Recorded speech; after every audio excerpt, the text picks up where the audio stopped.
नमस्कार दोस्तों, स्वागत है आप सभी का एक बार फिर से पोस्टल स्टडी के यूट्यूब चैनल पर और आज की एक और नई वीडियो में। आज की वीडियो में हम बात करेंगे प्रोडक्ट एंड सर्विस के कुछ और क्वेश्चंस के बारे में। जैसे कि हमने पार्ट 1 देखा इसका, उसमें भी हमने कुछ क्वेश्चंस देखे। आज हम प्रोडक्ट एंड सर्विस दोबारा से देखेंगे। लगभग 90 क्वेश्चन रहेंगे इसमें, 90-92 क्वेश्चन। तो शुरू करते हैं आज की वीडियो को। आज की वीडियो को शुरू करने से पहले मॉक टेस्ट सीरीज शुरू हो रही है 1 तारीख से। 15 मॉक टेस्ट रहेंगे, पोस्टमैन एमटीएस दोनों के लिए और पीएएससी के लिए भी। अगर आप में से कोई भी जुड़ना चाहता है तो आप जुड़ सकते हैं। 8580872431 स्क्रीन पे नंबर आ रहा है, उस पर हमें मैसेज करके व्हाट्सएप पे। ठीक है, तो शुरू करते हैं। A bulk customer is defined as anyone who provides speed post business worth of how much in a calendar month at a speed post booking office.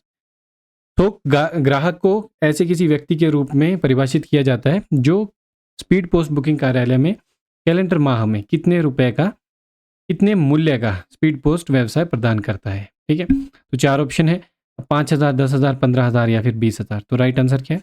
Bulk customer 10,000 रुपये का मूल्य प्रदान करते हैं। ठीक है, for the book now pay later scheme on what basis will the bill be prepared by the office of posting. अभी book करे बाद में भुगतान करे बीएनपीएल योजना के लिए पोस्टिंग कार्यालय द्वारा बिल किस आधार पर तैयार किया जाएगा? वीकली, फोर्टनाइटली, मंथली या फिर क्वार्टरली। 4 ऑप्शन है और सही उत्तर क्या है? मंथली बेसिस पे। ठीक है, और वो भी कैलेंडर मंथ के हिसाब से। ठीक है, आगे बढ़ेंगे अपने अगले क्वेश्चन पे। On the under the BNPL scheme by which day of the following month will the bill be raised. ठीक है, तो बिल कौन से महीने के किस तारीख को जमा किया जाएगा? ठीक है, first day, 7 day, 5th day, 7th day या फिर 10th डे। 4 ऑप्शन है और राइट आंसर क्या है? 7th day. ठीक है, if customer fails to make the payment by the due date for a BNPL bill, what is the penalty rate imposed per annum on the bill amount from the bill date. यदि कोई ग्राहक BNPL bill के लिए नियत तिथि तक भुगतान करने में विफल रहता है तो बिल की राशि पर बिल तिथि से प्रति वर्ष किस दर से जुर्माना लगाया जाएगा? 10%, 12%, 15% या फिर 18%। तो राइट आंसर क्या है? 12% की दर से। आगे बढ़ते हैं। What is the maximum amount that can be collected through the cash on delivery facility at the time of delivery of consignment. Tape की डिलीवरी के समय कैश ऑन डिलीवरी सुविधा के माध्यम से अधिकतम कितनी राशि एकत्रित की जा सकती है? 10,000, 25,000, 50,000 या फिर 1,00,000 रुपए। तो कैश ऑन डिलीवरी के समय, कैश ऑन डिलीवरी में डिलीवरी के समय 50,000 रुपये तक की राशि प्राप्त की जा सकती है। ठीक है, और अगला क्वेश्चन भी इसी से संबंधित है कि कैश ऑन डिलीवरी फैसिलिटी किस तरह के कस्टमर्स के लिए अवेलेबल है?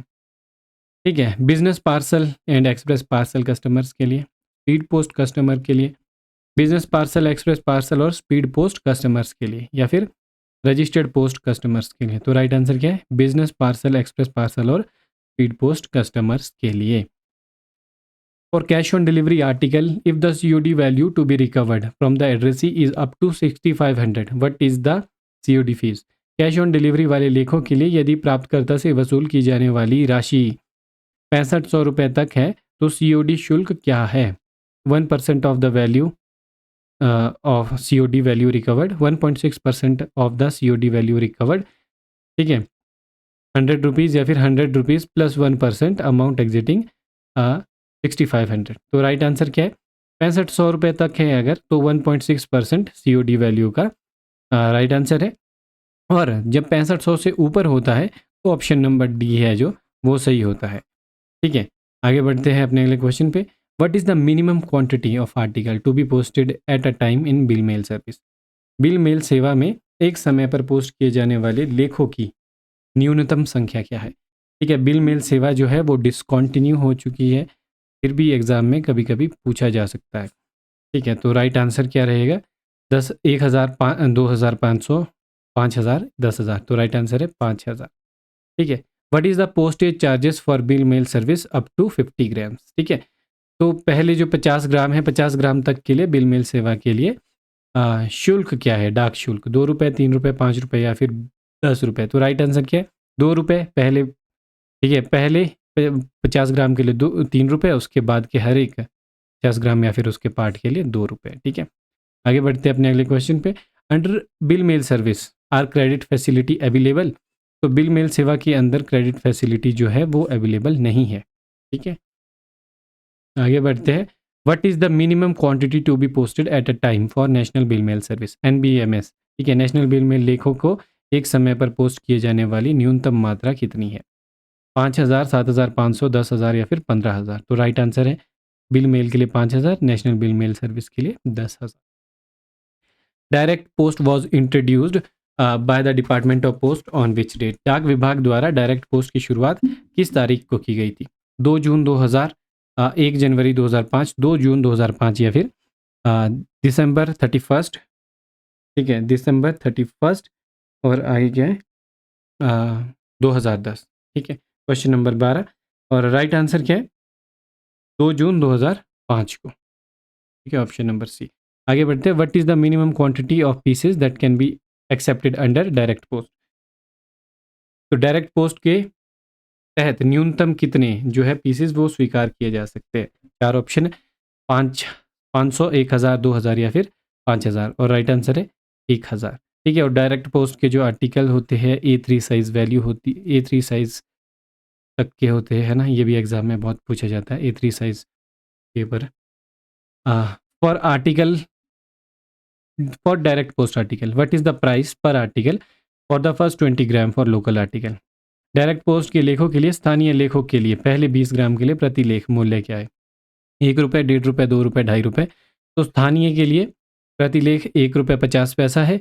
और आउटसाइड के लिए, ठीक है, लोकल जो नहीं है, नॉन लोकल कह लेते हैं अभी के लिए हम, नॉन लोकल के लिए 2 रुपये है। और उसके बाद पर 20 ग्राम, ठीक है, पर 20 ग्राम एडिशनल या फिर उसके पार्ट के लिए 1 रुपये है, चाहे वो दोनों के लिए। ठीक है, आगे बढ़ते हैं। If 50,000 direct post article are posted at a time, what is the admissible discount. यदि एक बार में 50,000 डायरेक्ट पोस्ट लेखों को पोस्ट किया जाता है तो कितनी छूट स्वीकार्य है? 4 ऑप्शन है, 2%, 3%, 5% या फिर 10%। ठीक है, ये है क्वेश्चन नंबर 15 और राइट आंसर क्या है? 5%। ठीक है, ऑप्शन नंबर सी। आगे बढ़ेंगे। Which type of stamps are used for day to day postal mailing purpose and are available in various ascending denominations from 25 paisa onward at all post office. दैनिक डाक mailing उद्देश्यों के लिए किस प्रकार के टिकटों का उपयोग किया जाता है और वे सभी डाकघरों में 25 पैसे से लेकर विभिन्न आरोही मूल्य वर्ग में उपलब्ध है? Commemorative stamp, definitive stamp, my stamp या फिर स्पेशल कवर। और राइट आंसर क्या है? Definitive stamps. आगे बढ़ते हैं। What is the brand name for personalised sheets of postage stamps of India Post. India Post के डाक टिकटों की व्यक्तिगत शीट का ब्रांड नेम क्या है? India Post, personal stamp, my stamp, custom stamp. 4 option है और राइट आंसर क्या है? My stamp. When was my stamp first introduced in India. भारत में माई स्टैम्प को पहली बार कब पेश किया गया? इंडीपैक्स 2005, इंडीपैक्स 2008, इंडीपैक्स 2011 या फिर इंडीपैक्स 2014। और राइट आंसर क्या है? इंडीपैक्स 2011 को। ठीक है, how many stamps are there in one My stamp sheet. एक माई स्टैम्प शीट में कुल कितनी टिकटें होती है? 6, 8, 10 या फिर 12। और राइट आंसर क्या है? ऑप्शन नंबर डी, 12 टिकटें होती है। ठीक है, what is the value of each stamp in my stamp sheet. हर एक स्टैम्प की वैल्यू क्या होती है माई स्टैम्प शीट में? 2 रुपये, 3 रुपये, 5 रुपये, 10 रुपये। और हर एक स्टैम्प की जो शीट होती है वो वैल्यू होती है, वो होती है 5 रुपये। ठीक है, what is the cost of one My stamp sheet. और एक माई स्टैम्प शीट को प्रिंट करवाने का जो कॉस्ट है, ठीक है, वो क्या पड़ता है? 100 रुपये, 200 रुपये, 300 रुपये या फिर 500 रुपये। और राइट आंसर क्या है? 300 रुपीज़ पड़ता है। ठीक है, what is the minimum sheet order for institutions for my stamp. My stamp के लिए, संस्थानों के लिए न्यूनतम शीट ऑर्डर क्या है? 1,000 शीट, 2,000 शीट, 5,000 शीट्स या फिर 10,000 शीट्स। और राइट आंसर क्या है? 5,000 शीट्स राइट आंसर है। What discount is offered for corporate customers for my stamp. My stamp के लिए कॉर्पोरेट ग्राहकों को कितनी छूट प्रदान की जाती है? 10%, 15%, 20% या फिर 25%। और राइट आंसर है 20% छूट कॉर्पोरेट कस्टमर्स के लिए होती है। When was philately deposit account PDA introduced in India. ठीक है, भारत में PDA खाता कब इंट्रोड्यूस हुआ था? 1/1/1960, 1 अगस्त 1965, 1 अप्रैल 1970 या फिर 1 दिसंबर 1975। और 1 अगस्त 1965 जो है राइट आंसर है। ठीक है, 1 अगस्त 1965 को ये हुआ था। ठीक है, आगे बढ़ते हैं। What is the minimum amount for opening या फिलेटली डिपॉजिट अकाउंट? डाक टिकट जमा खाता खोलने के लिए न्यूनतम राशि कितनी है? 100 रुपये, 200 रुपये, 300 रुपये या फिर 500 रुपये? और राइट आंसर क्या है? 200 रुपये का एक पीडी अकाउंट होता है। और इनके लिए आजकल पूछा नहीं जा रहा है, पर पूछा जाए आपसे तो 1000 रुपये राइट आंसर रहता है। और जीपीओ मुंबई से फॉरेन ऑर्डर्स को जो है केटर किया जाता है। Where is the national philately museum located? Bharat राष्ट्रीय डाक टिकट संग्रहालय कहाँ स्थित है? मुंबई, कोलकाता, चेन्नई, न्यू दिल्ली? और राइट आंसर क्या है? नई दिल्ली में है ये।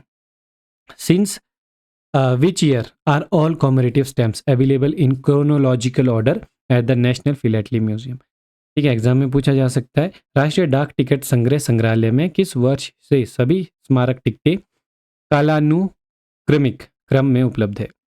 1940, 1947, 1950 या फिर 1960? तो 1947 राइट आंसर है।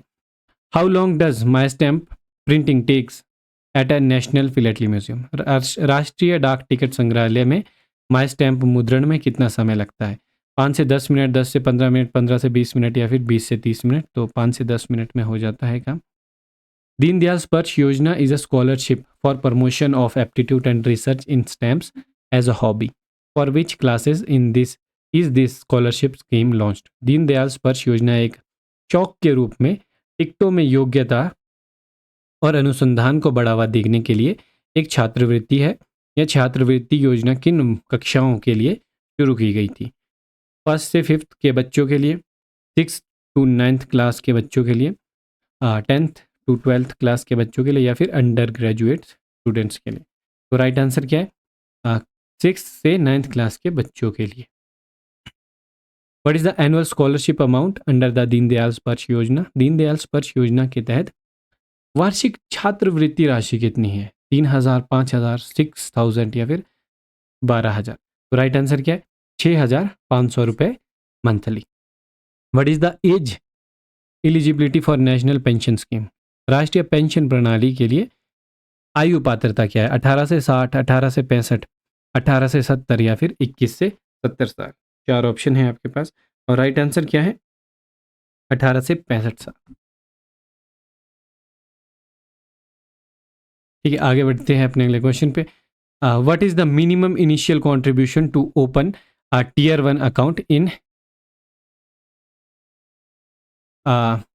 एनपीएस? ठीक है, एनपीएस में टियर 1 खाता खोलने के लिए मिनिमम जो कंट्रीब्यूशन है वो कितना होना चाहिए? ठीक है, तो 4 ऑप्शन है। मिनिमम कंट्रीब्यूशन कितना होना चाहिए? तो राइट 250 रुपये। ठीक है, 250, 500 रुपये, 1000 या फिर 2000 रुपये? तो एनपीएस में टियर 1 में जो है खाता खोलना है अगर, तो 250 रुपये, सॉरी 500 रुपये में होना चाहिए। ठीक है, आगे बढ़ते हैं अपने अगले क्वेश्चन पे। अगला क्वेश्चन क्या कहता है कि what is the minimum contribution per year excluding charges plus, ठीक है, excluding charges plus taxes for a tier 1 account in NPS? तो एनपीएस में टियर 1 खाते के लिए प्रति वर्ष शुल्क प्लस करों को छोड़कर न्यूनतम योगदान कितना है? ठीक है, 500 रुपये, 750 रुपये, 1000 रुपये या फिर 1200 रुपये? टियर 1 खाते में जो है साल में मिनिमम 1000 रुपये का कंट्रीब्यूशन होना चाहिए। मिनिमम साल में एक बारी जमा होना ही होना चाहिए और खाता खोलने के लिए इनिशियल डिपॉजिट जो है 500 रुपये रहता है। ठीक है, what is the minimum contribution at account opening time for a tier 2 account in NPS? NPS में टियर 2 खाता खोलने के समय न्यूनतम योगदान कितना है? 250, 500 रुपये, 1000 रुपये, 2000 रुपये? 4 ऑप्शन है, 34। ठीक है, और राइट आंसर क्या है? टियर 2 में खाता खोलना है अगर, तो 1000 रुपये जो है ज़रूरी है। What is the annual premium for the प्रधानमंत्री सुरक्षा बीमा योजना? प्रधानमंत्री सुरक्षा बीमा योजना के लिए एनुअल प्रीमियम कितना है? 10 रुपये, 12 रुपये, 20 रुपये, 50 रुपये? और राइट आंसर है 20 rupees per annum. What is the sum assured for accidental death under the प्रधानमंत्री सुरक्षा बीमा योजना? प्रधानमंत्री सुरक्षा बीमा योजना के तहत आकस्मिक मृत्यु के लिए बीमा राशि कितनी है? 1,00,000, 2,00,000, 3,00,000, 5,00,000 और राइट आंसर क्या है? 2,00,000 रुपए। What is the sum assured for permanent disability? Total and irrecoverable loss of both eyes और loss of use of both hands or feet, or lose of sight of one eye and loss of use of hand or foot under PMSBY। PMSBY के तहत स्थायी विकलांगता के लिए बीमा राशि कितनी है? 1,00,000 रुपए, 2,00,000 रुपए, 3,00,000 रुपए या फिर 5,00,000 रुपए। तो स्थायी विकलांगता के लिए 2,00,000 रुपए। What is the sum assured for total and recoverable loss of sight of one eye और loss of use of one hand और फुट अंडर PMSBY? तो 50,000, 1,00,000, 1.5 लाख या 2,00,000। तो 1,00,000 रुपए राइट आंसर रहेगा। ठीक है। What is the insurance coverage period for प्रधानमंत्री सुरक्षा बीमा योजना? प्रधानमंत्री सुरक्षा बीमा योजना के लिए कवरेज क्या है? कवरेज पीरियड 6 महीना, 1 साल, 2 साल या फिर 5 साल। तो राइट आंसर है 1 साल रहता है, 1 जून से 31 मई ये रहता है। What is the age eligibility for प्रधानमंत्री सुरक्षा बीमा योजना? प्रधानमंत्री सुरक्षा बीमा योजना के लिए एज की एलिजिबिलिटी क्या है? 18 से 60, 18 से 65, 18 से 70 या फिर 21 से 70। तो 18 to 70। ठीक है। How is the premium for PMSBY generally paid? तो PMSBY के लिए आमतौर पर प्रीमियम कैसे भुगतान होता है? कैश पेमेंट होती है, चेक पेमेंट होती है, ऑटो डेबिट हो जाता है सेविंग अकाउंट से या फिर ऑनलाइन ट्रांसफ़र भी चलता है। तो ऑटो डेबिट होता है सेविंग अकाउंट से। ठीक है। Which mutual fund are retailed through designated post office? निर्दिष्ट डाकघरों के माध्यम से कौन से म्यूचुअल फंड खुदरा बिक्री किए जाते हैं? SBI के म्यूचुअल फंड, HDFC के, UTI के या फिर ICICI? तो राइट आंसर है UTI, unit trust of India के। ठीक है। आगे बढ़ते हैं अपने अगले क्वेश्चन पे। A money order MO is issued by the post office for the payment of a sum of money through what agency? Money order post office द्वारा किस एजेंसी के माध्यम से धनराशि के भुगतान के लिए जारी किया जाता है? Bank agency, post office agency, private agency या फिर ऑनलाइन एजेंसी? राइट आंसर है पोस्ट ऑफिस एजेंसी के माध्यम से। Who is the remitter in a money order transaction? Money order लेन देन में प्रेषक कौन होता है? The receiver of MO, the person who sends the MO, the post office या फिर द विटनेस? तो राइट आंसर क्या है? रिमीटर होता है जो पर्सन मनी ऑर्डर को भेजता है, जो रिसीव करता है उसको कहते हैं पेई। ठीक है। आगे बढ़ते हैं। Who must sign the money order and acknowledgement? Money order और पावती पर किसे हस्ताक्षर करना चाहिए? ठीक है। रिमीटर को, पोस्ट ऑफिस के ऑफिसर को, पेई और पेई जिसके नाम पे रिमीटर ने भेजा है मनी ऑर्डर, या फिर विटनेस को? तो राइट आंसर है पेई जिसके नाम पर मनी ऑर्डर भेजा है। ठीक है। आगे है to alter payee's name on an unpaid money order what is required? एक अदा किए गए मनी ऑर्डर पर, ठीक है, अनपेड मनी ऑर्डर पर जो कि जिसको अभी तक पे नहीं किया गया, उस पर अगर प्राप्तकर्ता का नाम बदलना है तो क्या आवश्यक है? कोई एडिशनल चार्ज नहीं, payment of a second commission equal to first commission, return application only, या फिर अ नया मनी ऑर्डर। ठीक है, एक नया मनी ऑर्डर। तो राइट आंसर क्या है? सेकंड कमीशन देनी होती है पहले कमीशन के बराबर ही तो बदला जा सकता है। बाकी अगर रीडायरेक्ट वगैरह करना है तो फ्री ऑफ चार्ज होता है। ठीक है। If a payee refuse to take payment what happens to the money order? यदि कोई प्राप्तकर्ता भुगतान लेने से मना कर देता है तो मनी ऑर्डर के साथ क्या करेंगे? It is held at post office indefinitely, it is return at once to the remitter, ठीक है, free of charge, it is created to the central, ठीक है, सेंट्रल गवर्नमेंट, या फिर it is redirected to another pay. तो right answer क्या है? It is return at once to the remitter free of charge. ठीक है, कि रिमीटर को वापस भेज दिया जाता है free of charge. For how long can a money order be detained in post office if the addressee makes a return application और is not found at a given address? यदि प्राप्तकर्ता लिखित रूप में आवेदन करता है या फिर दिए गए पते पर नहीं मिलता है तो मनी ऑर्डर को कितने समय तक पोस्ट ऑफिस में रोक के रखा जा सकता है? Not exiting 3 days, not exiting 5 days, not exceeding 7 days, या फिर नॉट एग्जिटिंग 10 डेज। 4 ऑप्शन है और राइट आंसर है not exceeding 7 days, option number C. आगे, in which case will the commission paid for a money order be refunded? ठीक है, तो किस मामले में मनी ऑर्डर के लिए जो भुगतान किया गया कमीशन है वो वापस किया जाएगा? If the money order is cancelled, money order cancel हो जाता है अगर, तो if the payee refuse the payment, payee मना कर दिया है पेमेंट लेने से, तो if the remitter wants money repaid to himself, अगर रेमिटर जो है वो चाहता है कि अब नहीं देना पेई को, वापस दो मुझे मेरा पैसा, ठीक है, वापस ले आइए पैसा मेरा, मेरे को दे दीजिए, तो या फिर in no case will the commission be refunded, और किसी भी केस में कमीशन रिफंड नहीं होगा। तो राइट आंसर है कमीशन किसी भी केस में रिफंड नहीं होगा। What does an ordinary money order become void, एक मनी ऑर्डर वॉइड कब हो जाता है, शून्य कब हो जाता है? At the end of the month of issue, at the end of the month following the month of issue, after 3 months from the date of issue, या फिर after 6 months from the date of issue. तो right answer क्या है? At the end of the month following the month of issue, ठीक है, कि पहले महीने में मनी ऑर्डर इशू किया गया, ठीक है, कोशिश की गई पेई को ढूंढने की, पेई नहीं मिला, वापस 7 दिन बाद वापस गया मनी ऑर्डर, रिमिटर के पता, रिमिटर की जो डिटेल्स थी, रिमिटर नहीं मिला, ठीक है। जब दोनों ही नहीं मिले तो जिस महीने क्या बोलते हैं मनी ऑर्डर इशू हुआ था, उसके अगले महीने के एंड ऑफ द मंथ में मनी ऑर्डर शून्य हो जाए। आगे बढ़ते हैं। Who may suspend the money order issue of money order by any particular post office और group of post office at any time, किसी भी समय किसी विशेष डाकघर या डाकघरों के समूह द्वारा मनी ऑर्डर जारी करना कौन निलंबित कर सकता है?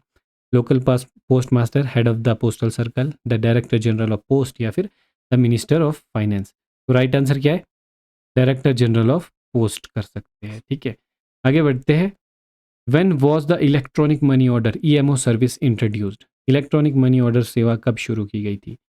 1 जनवरी 2005, 10 अक्टूबर 2008, 1 अप्रैल 2010, या फिर 15 अगस्त 2012। ठीक है, तो 4 ऑप्शन है आपके पास, और राइट आंसर क्या है कि 10 अक्टूबर 2008 को की गई थी। ठीक है, 10/10/2008। आगे बढ़ते हैं अपने अगले क्वेश्चन में। What is the minimum limit for an EMO, EMO के लिए न्यूनतम सीमा क्या है जितने के लिए ईएमओ बुक किया जा सकता है? 50 पैसा, 1 रुपये, 5 रुपये, 10 रुपये। तो 1 रुपीज़ राइट आंसर है, ₹1। ठीक है। What is the maximum limit for an EMO, EMO के लिए अधिकतम सीमा क्या है? 1000, 2000, 5000, 10,000। अर्लियर 5000 हुआ करता था, ठीक है, बट अब जो है इसको चेंज हो गया है 10,000 के लिए। ठीक है। What is the cost of an EMO form, EMO form की क्या लागत है? 25 पैसा, 1 रुपये, 5 रुपये, या फिर फ्री ऑफ चार्ज? तो राइट आंसर क्या है? फ्री ऑफ चार्ज, निःशुल्क है। ठीक है, आगे बढ़ते हैं। What can be sent along with an EMO without extra charge, EMO के साथ बिना किसी अतिरिक्त शुल्क के क्या भेजा जा सकता है? स्मॉल गिफ्ट, मैसेज, फोटोग्राफ, या फिर अ डॉक्यूमेंट? तो राइट आंसर है अ मैसेज, एक संदेश भेजा जा सकता है। Can EMO be cancelled before delivery, क्या ईएमओ को डिलीवरी से पहले रद्द किया जा सकता है? जी हाँ, तो किया जा सकता है, ऑप्शन नंबर ए, यस। ठीक है, आगे बढ़ते हैं। What is the minimum limit for an instant money order, तत्काल मनी ऑर्डर के लिए न्यूनतम सीमा क्या है? 100 रुपये, 500 रुपये, 1000 रुपये, 5000 रुपये? राइट आंसर क्या? 1000 रुपीज़ जो है मिनिमम सीमा है आईएमओ के लिए। ठीक है, आगे बढ़ते हैं। IMO, what is the maximum limit for an instant money order, तत्काल मनी ऑर्डर के लिए अधिकतम सीमा क्या है? 10,000, 25,000, 50,000, या फिर 1,00,000 रुपीज़? तो राइट आंसर क्या था? 50,000 रुपीज़ तक भेजा जा सकता है IMO. What form is used to remit payment for an instant money order, तत्काल मनी ऑर्डर आईएमओ के लिए भुगतान भेजने के लिए इस फॉर्म का उपयोग किया जाता है? TRP1, TMP1, IMO1, या फिर MR1? तो राइट आंसर क्या है? रिमिट करने के लिए। ठीक है, रिमिट करने के लिए, भुगतान करने के लिए, भुगतान भेजने के लिए TRP1 का यूज़ होता है। ठीक है, और पेमेंट के समय, ठीक है, पेमेंट के समय जो है TMP1 का यूज़ होता है। ठीक है, आगे बढ़ते हैं। How many standard messages are available for selection by remitter for an IMO without extra charge, IMO के लिए प्रेषक द्वारा चयन के लिए कितने मानक संदेश बिना किसी अतिरिक्त शुल्क के उपलब्ध है? 10, 20, 33 और 50? और राइट आंसर है 33 मैसेज है जिनमें से कोई भी भेज सकता है। For an IMO of 50,000 what proof are required, 50,000 रुपये के IMO के लिए कौन से प्रमाण आवश्यक है? ID प्रूफ से काम हो जाएगा, ओनली एड्रेस प्रूफ से काम हो जाएगा, ID प्लस एड्रेस प्रूफ चाहिए, या फिर कोई भी प्रूफ रिक्वायर्ड नहीं है? तो राइट आंसर है ID प्लस एड्रेस प्रूफ चाहिए। What is the amount collected from the addressee of valuable article remitted to the sender through VPMO. VPMO लेखों के लिए प्राप्तकर्ता से एकत्र की गई राशि को वीपीएमओ के माध्यम से कितनी भेजी जा सकती है। ठीक है, तो वीपीएमओ के माध्यम से जो राशि है जितनी भेजी जा सकती है वो है 5,000 तक भेजे जा सकते हैं। ठीक है, और जो है वैल्यू जो है उसका वही भेजेंगे कमीशन ने। ठीक है, आगे what is the limit of money order payable in Nepal. Nepal में दे मनी ऑर्डर के लिए सीमा क्या है, फॉरेन मनी ऑर्डर। ठीक है, तो 1,000, 2,000, 5,000, 10,000 और राइट आंसर क्या है 2K राइट आंसर। ठीक है, 2,000। What is the limit for money order payable in Bhutan. Bhutan में मनी ऑर्डर के लिए सीमा 2,000, 5,000, 10,000, 20,000 और राइट आंसर क्या है 20K 20,000। What type of remittance is permissible under the international money transfer service by India Post? India post द्वारा अंतर्राष्ट्रीय धन हस्तांतरण सेवा के तहत इस प्रकार का प्रेषण स्वीकार्य है। ओनली आउटवर्ड रेमिटेंस की केवल बाहर पैसा भेज सकते हैं, बोथ अंदर इंडिया में भी मंगवा सकते हैं, बाहर भी भेज सकते हैं। ओनली इनवर्ड रेमिटेंस या फिर remittance for commercial purpose only. और राइट आंसर क्या है ओनली इनवर्ड, यानी कि जो रेमिटेंस है वो सिर्फ इनवर्ड हो सकता है, यानी कि इंडिया में पैसा भेजा जा सकता है, इंडिया से बाहर नहीं भेजा जा सकता। ठीक है, with which financial service does the department of post collaborated for international money transfer. अंतर्राष्ट्रीय धन ट्रांसफर सेवा के लिए डाक विभाग ने किस वित्तीय सेवा के साथ सहयोग किया। ठीक है, तो किस वित्तीय सेवा के साथ सहयोग किया। चार ऑप्शन है MoneyGram, Western Union financial service, Ria money transfer या फिर जूम। और राइट आंसर क्या है वेस्टर्न यूनियन फाइनेंशियल सर्विस। आगे है how long does it take for recipients to collect money after the sender has made the remittance via international money transfer. अंतर्राष्ट्रीय धन हस्तांतरण के माध्यम से प्रेषक द्वारा प्रेषण के बाद प्राप्तकर्ताओं को पैसे एकत्र करने में कितना समय लगता है, आवर्स, डेज, मिनट्स या फिर वीक्स। ठीक है, क्वेश्चन नंबर, और इसका सही उत्तर है कि मिनट्स लगते हैं, कुछ मिनट्स में ही प्राप्त हो जाता है। ठीक है, आगे बढ़ते हैं अपने अगले क्वेश्चन पे। What unique number does the sender get on a receipt of western Union money transfer. Western Union money transfer के लिए प्रेषक को रसीद पर कौन सा अद्वितीय नंबर मिलता है, unique number. Transaction ID, account number, money transfer control number या फिर रेफरेंस कोड। ठीक है, और राइट आंसर क्या है मनी ट्रांसफर कंट्रोल नंबर मिलता है। ठीक है, MTCN। आगे what is the maximum limit that can be Saint eight a time under RBI regulations for personal use via western Union money transfer. Western Union money transfer के माध्यम से व्यक्तिगत उपयोग के लिए RBI के नियमों के तहत एक समय में कितनी अधिकतम सीमा भेजी जा सकती है, 1,000 USD, 2,500 USD, 5,000 USD या फिर 10,000 USD। और राइट आंसर क्या है 2,500 US डॉलर। ठीक है, if the amount to be paid to a beneficiary through Western Union money transfer exist 50,000 how it is paid.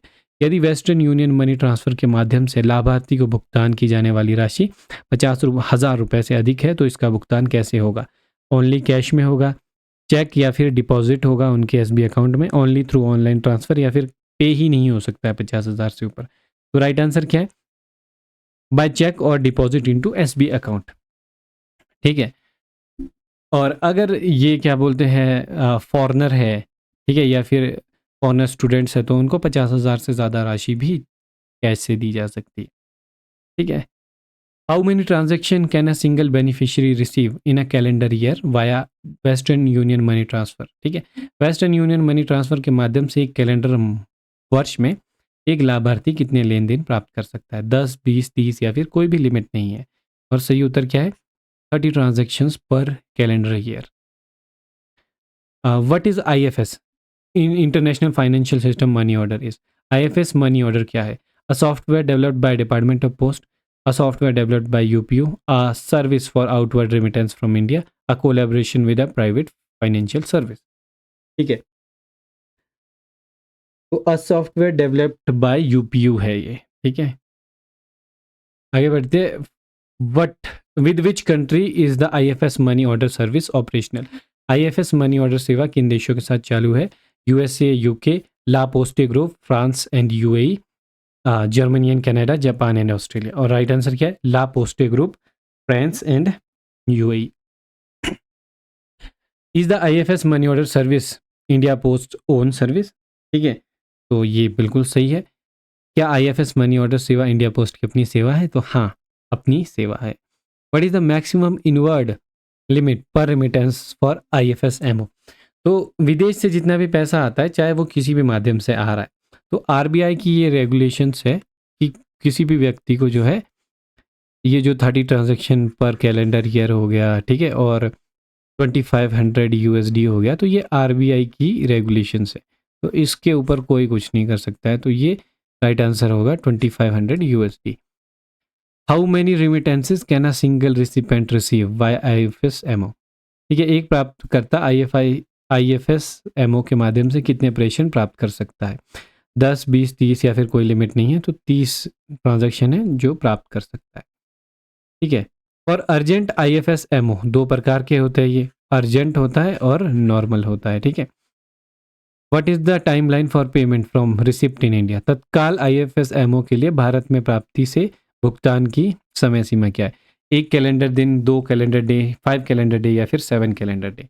और राइट आंसर क्या है फॉर अर्जेंट? ठीक है,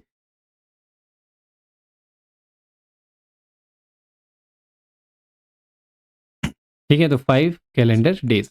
आगे बढ़ते हैं, what is the validity period for an urgent IFS MO?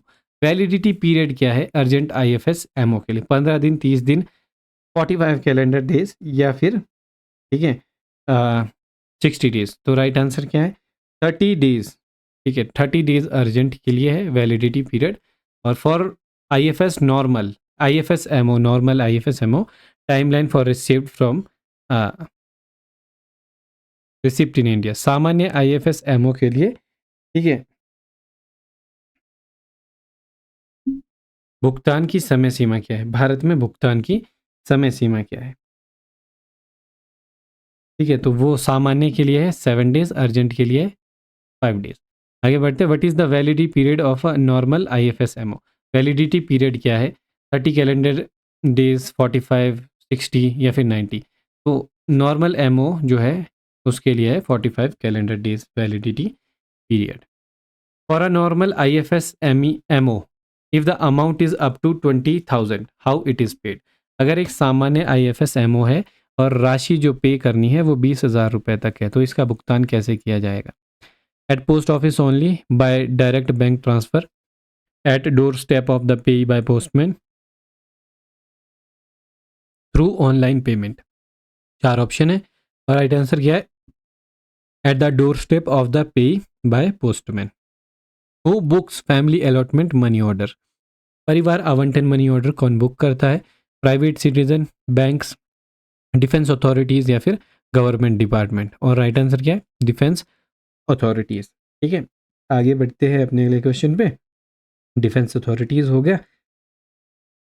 ठीक है, आगे है, when was the electronic clearance service scheme introduced on a pilot basis in Mumbai city bye the department of post? डाक विभाग द्वारा मुंबई शहर में पायलट आधार पर इलेक्ट्रॉनिक क्लियरेंस सेवा योजना कब शुरू की गई? 9 अगस्त 2000 को, 9 अगस्त 2003 को, जनवरी 1 2005 को या फिर दिसंबर 31 2008 को? और राइट आंसर क्या है? 9 अगस्त 2003 को। Under ECS what facility do depositors have for MIS interest? ECS के तहत जमाकर्ताओं को एमआईएस ब्याज के लिए क्या सुविधा मिलती है? Receiving interest in cash, getting interest automatically transferred and credited into their SB account, receiving interest by cheque या फिर receiving interest at the post office counter? ठीक है, तो ईसीएस इलेक्ट्रॉनिक क्लियरेंस के माध्यम से, इलेक्ट्रॉनिक क्लियरेंस सर्विस के माध्यम से एमआईएस डिपॉजिटर्स जो है उनका इंटरेस्ट डायरेक्टली उनके सेविंग अकाउंट में ऑटोमेटिकली ट्रांसफर हो जाता है। ठीक है, what is the minimum amount for an ordinary MO, EMO? ठीक है, एक साधारण ईएमओ के लिए मिनिमम अमाउंट क्या है? तो राइट आंसर है 1 rupees. What is the maximum amount for a service MO? Service MO के लिए अधिकतम जो है वो क्या है लिमिट? ठीक है, 5,000, 10,000, 50,000 या फिर कोई लिमिट नहीं है, तो no limit for service MO. आगे है what is the maximum amount for a value payable money order. एक मूल्य देय मनी ऑर्डर के लिए अधिकतम राशि क्या है? 1,000, 5,000, 10,000 या फिर 50,000।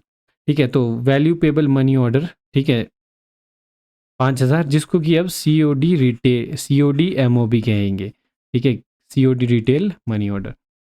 What is the maximum amount for a foreign money order to Nepal. Nepal के लिए फॉरेन मनी ऑर्डर की अधिकतम सीमा 2,000 रुपये है। ये क्योंकि ये क्वेश्चन पहले भी हो गया है ना। What is the maximum amount for a family allotment money order. एक परिवार आवंटन मनी ऑर्डर के लिए अधिकतम राशि क्या है? 1,000, 5,000, 10,000 या फिर कोई लिमिट नहीं है। 4 ऑप्शन है और राइट आंसर क्या है? फैमिली अलॉटमेंट मनी ऑर्डर के लिए अधिकतम सीमा है जो वो है 5,000 रुपये। ठीक है, तो यहाँ पर होती है आज की हमारी क्लास समाप्त। 50 91 क्वेश्चन है यहाँ। ठीक है, तो बाकी अगर आप में से कोई भी किसी को भी कुछ कुछ क्वेश्चन में, किसी भी क्वेश्चन में डाउट है, आप कमेंट में आप अपना जवाब दे सकते हैं। ठीक है, बाकी इस क्लास में जो है मिक्स क्वेश्चन थे हर जगह के। बाकी अगली जो क्लासेस आएगी उसमें हम टॉपिक वाइज चलेंगे। ठीक है, और ख़त्म करके चलेंगे हर एक टॉपिक को। Thank you so much for watching this, और मिलते हैं हम आप सभी से अगली क्लास में। तब तक के लिए आप अपना ध्यान रखिए। बाकी मॉक टेस्ट में जुड़ना चाहते हैं, 1 अगस्त 2025 से शुरू हो रहे हैं। करना क्या है आपको, 8580872431 करके एक हमारा नंबर है व्हाट्सएप पे, उस पर मैसेज कीजिए। पूरी डिटेल्स आपको मिल जाएगी, क्या करना है, कैसे इनरोल करना है, और आप इनरोल कीजिए और अपनी एग्ज़ाम की तैयारियों को नेक्स्ट लेवल पे ले। Thank you so much for